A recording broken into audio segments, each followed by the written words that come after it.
Hey, yo, it's David Gregory. And Nikki Llewellyn Gregory, and you're listening to Addicted to Betterment. It's a podcast for high achievers wired for sharpening themselves or those looking for a regular system to develop and level up their life. We've only got one shot at this life. Don't waste any opportunity to live alive and love your life. Let's do this together. Click on the follow button to make sure you get all of our episodes as they drop. Hey, it's Nikki and David. We're back on Addicted to Betterment. And have you ever heard that saying, slow down to speed up? It hits you one of two ways. You're like, okay, how does that work? Or you're like, oh my gosh, why am I not doing that more? Yes, I know this. I do believe this. And sometimes in the midst of the craziness, you know how you get in this cycle of like, life took over and I can't manage my schedule. And then someone says, well, you should probably slow down to speed up. And you're like, really? That's really what you're going to tell me right now? And it's just annoying, right? But you're like, I know it to be true. And on the other side, when you do come from that calm centered space, slow down to speed up is a brilliant strategy. So let me tell you a quick story. Started off the first of the year, as we've talked about multiple times, not in the best health mindset, all this, because we got off of a lot of our systems. The break that we took was fabulous. But the ripple effect of the break was like high anxiety, stress, not feeling out of control, and all this. So the last week of January, and let me remind you, January is like Mondays to me. Anything that's like fresh start, and I am a Capricorn, so yeah, my birthday's in January. I love the fresh start thing, the first day of the week, the first day of the new year. Well, almost all of January was pretty terrible. Like I was just stressed, overwhelmed. I've shared this. And what we did as a team was we rented a cabin, a dear friend of mine's cabin, out in some woods on water, very out in the middle of nowhere, got away in a new environment, and that retreat reset me. And I had a commitment for that. I was like, I am going out here to change my mindset. I'm going to kick my own butt in the woods and we are going to restart. And man, did it. There was no meetings on the calendar or very few, and just really got out of the normal grind to be able to see things differently and start to be like, why am I so stressed about this? And to talk things through. You know, sometimes you're just go, go, go. And it's like, okay, catch up for 15 minutes, do this, and just to sit and talk things through and be heard and hear that person. And so this retreat experience to get away, I can't talk about how valuable it was for me, but I think it is so great for everyone. And where can you apply this in your life? Get out of the norm and go get a restart, a refresh. David, talk about what this means to you. Slow down to speed up. Let's just acknowledge that if you're listening to Addicted to Betterment, you're probably a high achiever. You run hard, and often people run hard, think, oh man, I can't take a break because, and we justify all these reasons in our mind. I'm thinking back to, I'm a basketball fan. I'm a basketball junkie. I love basketball and I love watching intense competitive basketball games.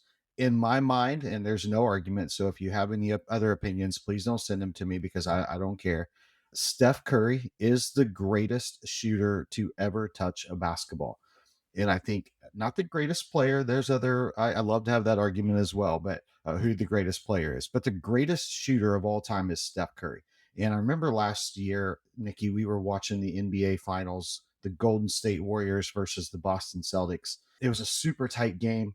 Fourth quarter, you have Steph Curry, the greatest of the greats when it comes to shooting a basketball, and Steve Kerr, the coach of the Golden State Warriors. It's the fourth quarter. This is the NBA Finals. Everything is on the line.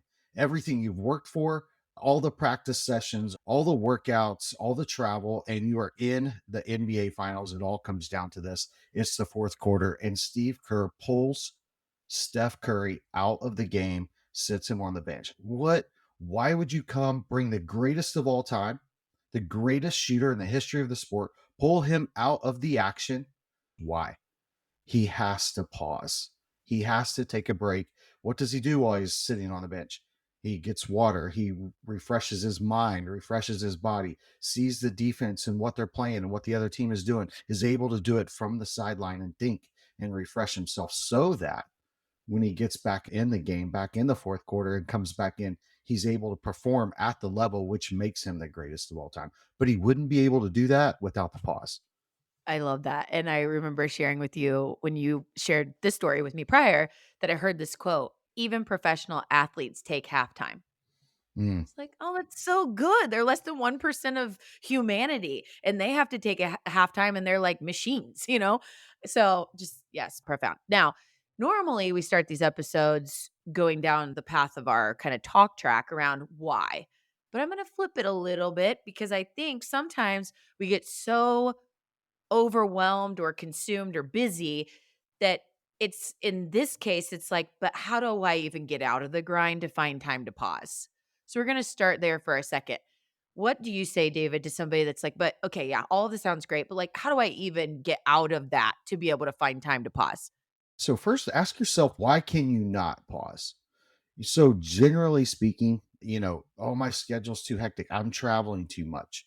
I have kids and I'm running kids around, or I'm work schedule, or we make all these excuses in our head, and we can always find reasons why we just don't have time to pause. Or maybe my goals are too big and I've got to work harder. I've got to go harder. I've got to, whatever it is. But honestly, if you really look at those reasons, they're usually excuses. It's what's important to us. What is our priority? And if we understand the importance of pausing, usually those reasons or excuses that we make in our head are something we can work around. Yes. And I think when it comes to how do I get out of the grind, it is blocking time and making it a priority. It's as simple as that. And on the walking into normally how we start these episodes, why is pause a power play? Why should we prioritize the pause?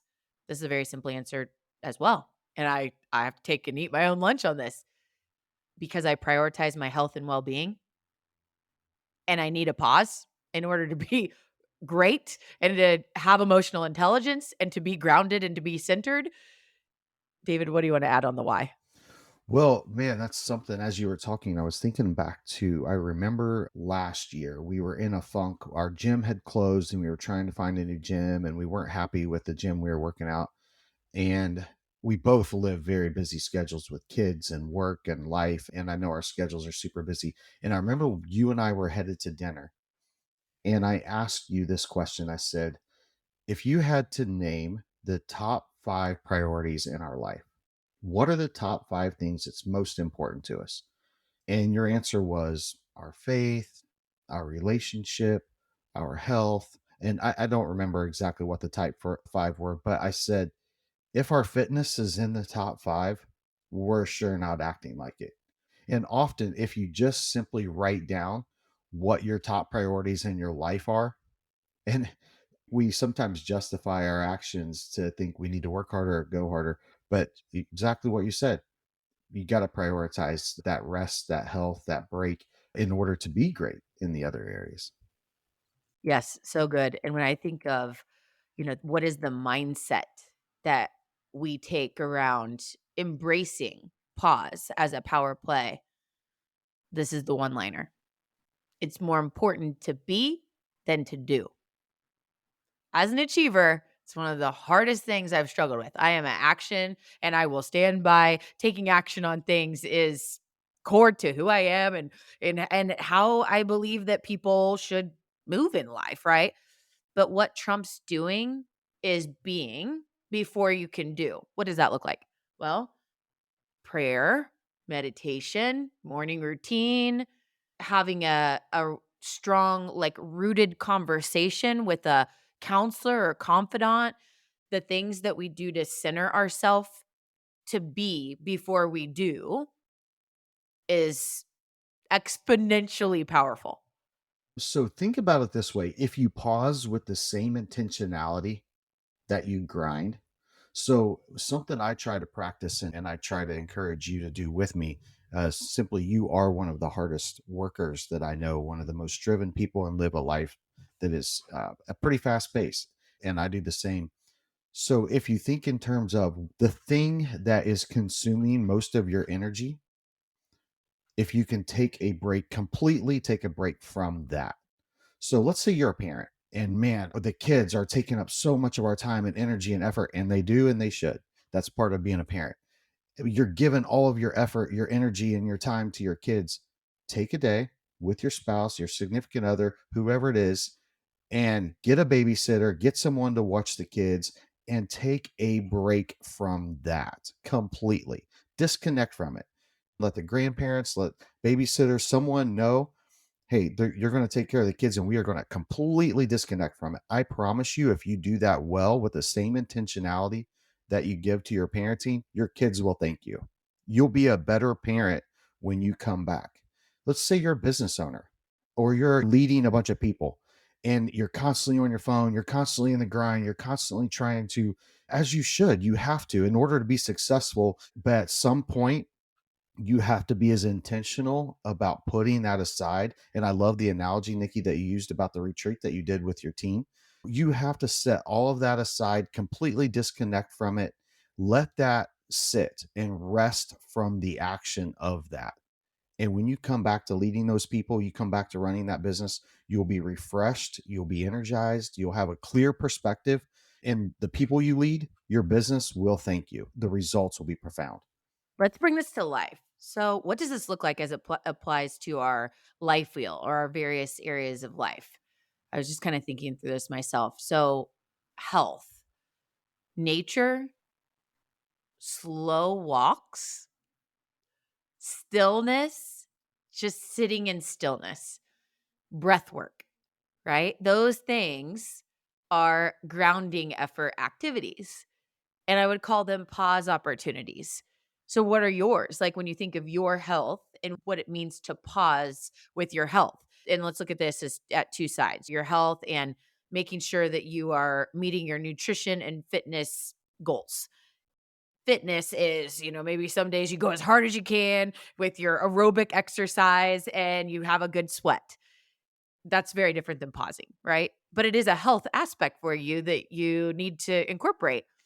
Now, on the flip side, another area of our health in tying into this pause is really the calmness, eliminating the noise and just the go go go. And so what is that for you? For me, I know that when I go out in nature, I am a better person. I know that when I do a slower walk that is not about getting points on my Apple Watch cuz David knows we probably talked about this on here before that when I am walking as fast as I can to get as many points as I can and looking at my watch to track that versus on the flip side when it's not about the health goal of achieving my Apple Watch points, it is using that walk as an opportunity for me to be centered and be, right?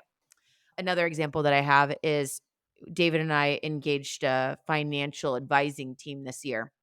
We meet with them once a month and it's at least an hour and a half each meeting. And every time that I'm going there, I hope nobody on the other end takes this the wrong way. Love you guys. But every time I'm going there, I'm like, oh my gosh, okay. Oh dear. And I'm walking in, I'm just like, it's so hard for me to like go and do this sit and plan and all this.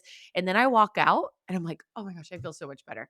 These three things that we're doing, it's helping me achieve our financial goals for our future that we've never done. But it's this pause to sit and talk through things. And what that looks like in the financial space is sometimes like, where did that thinking come from as a child for financial beliefs? Mm, okay. I wouldn't have done that on my own. Or pausing to think about what does 5 years out look like, 10 years out look like, and really get that in mind. We have an episode coming soon about dreaming and no limits. So we'll tie in some of that when it comes to financials.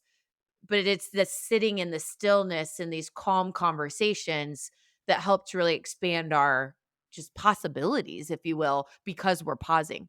So you mentioned how fast you walk generally. So to anyone who might at some point be in Indianapolis and you see some lady flying, walking, it's pretty impressive. I think you walk faster than some cars drive.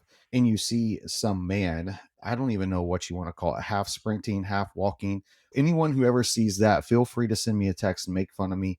We can get through a grocery store faster than anyone alive. And so I apologize to anyone that we've cut off in the grocery line due to our fast pace. And, when you talked about taking time for meditation, being still, you mentioned that is so powerful. Most of us with TV, with our phones, we're always connected. So that is one thing I love that you said. And I would encourage anyone who is unfamiliar with that to try it. Try pausing meditation, turn some meditation music on, breath work. There's all kinds of videos out there. We've recently got into that. And the power of being still and just focusing on your breath, or a still mind. And the way that pause clears your mind and refreshes you for the day. And we both have examples where that's changed our mindset or changed the way, we're dreading the day. And much like you, often we kind of dread the pause. We dread that pause because we just want to keep pushing through, and understanding that it's not often a hard workout. We both love going to the gym, but it's actually disconnecting and breaking and pausing and resting from the things in life that we're giving so much energy to. And so I just want to throw out, I try to do this in every episode. It's the whole do as we say, not as we do sometimes, because this addicted to betterment is this ever going, ever evolving journey to strive for this stuff. It's like, what have we learned? Now, are we applying this? So let me give you an example as David was talking about the walking thing and just how I'm wired to a level of annoying. So at the grocery store, yeah, and so poor Dave, like, I think about David and sometimes the things, and I tell him sometimes, I know I am so annoying. And at the same time, I appreciate myself, but I love to, like, center in the fact that I realize that I'm being super annoying about this right now. So, when it comes to the grocery store and my Apple Watch, before I get out of the car, give myself a time goal for how long I'll be in there. And so, literally, before I go into the grocery store, I know what I'm getting. I have a list, and I have a goal in mind, looking at my car clock to get back in, have my groceries in my car by that certain time.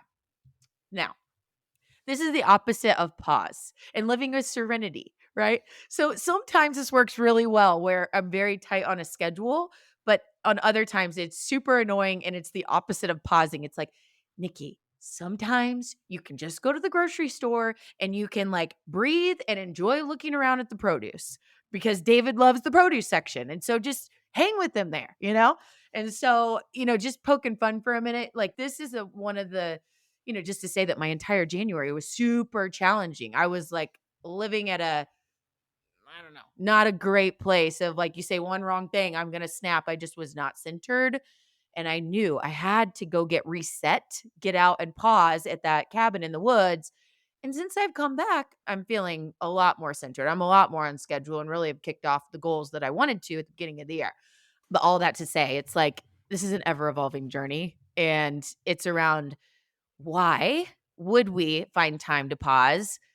How do we? And the how is about scheduling it because you're a priority and it's about your health and wellness. One of the things I was thinking, and I love doing this with you, is I was reminded of a conversation I had last week with someone very close to me. And I encouraged him and his wife to pause as a couple, to actually do it together. So, one of the most gratifying, fulfilling things you can do that is both fulfilling and rejuvenating is you're a husband and wife, or your partner's in a relationship, and you're each individually focused on your own grind and the things you're trying to accomplish and the things you're trying to achieve, and you're meeting in the middle and you're both pursuing goals, to be very intentional about scheduling something that completely both people completely disconnect from the regular grind, and then get back in to their own individual things. But to do that as a couple and do that together, so that both people get to experience that rest, that disconnect, that mental. I look at it as mental, physical, emotional. Let all of that disconnect and rest and refresh, so that when you get back into battle, the grind, the push, you're completely rejuvenated and rested. Doing that together as a couple is, try it. It's worth it. I mean, we are recording right now on a Friday, and we had a surprise that we don't have kids tonight. So it might just be one of those. And what that looks like for us is we literally like put our phones out of our life. And kind of like we talked about on date nights, you're at dinner, take off your distractions, put your phone or your watch away to be present. Gosh, it's funny how hard that is sometimes, but it's also so simple. And it's the best date night because you did that, or such an extraordinary date night because you did that. Same thing with, let's say, weekend time, and just get rid of the phone, get rid of the connectivity, and Focus on just being together. Like there's be, do, have, give. The way I kind of see how we show up. And like I said, just how I'm wired is do, do, do. But what comes before that is be. And that is right in alignment with what we're talking about. Pause, be centered in who you're here to be. So let's just recap all of this together. Understanding in order to have the best power play, you have to pause. So 3 challenges. 1, remember, even the greatest have to pause. Even the greatest at everything have to take a break, have to pause. Number 2, pause with the same intentionality that you grind. Give the same intention and the same time to your pause, to your break, as you do to the grind. Number 3, and most important, disconnect from the things that you give the most energy to. The things that you're pushing the hardest, take time to pause. Do it. You will thank yourself for taking time to pause the power play. So, you just listened to this episode.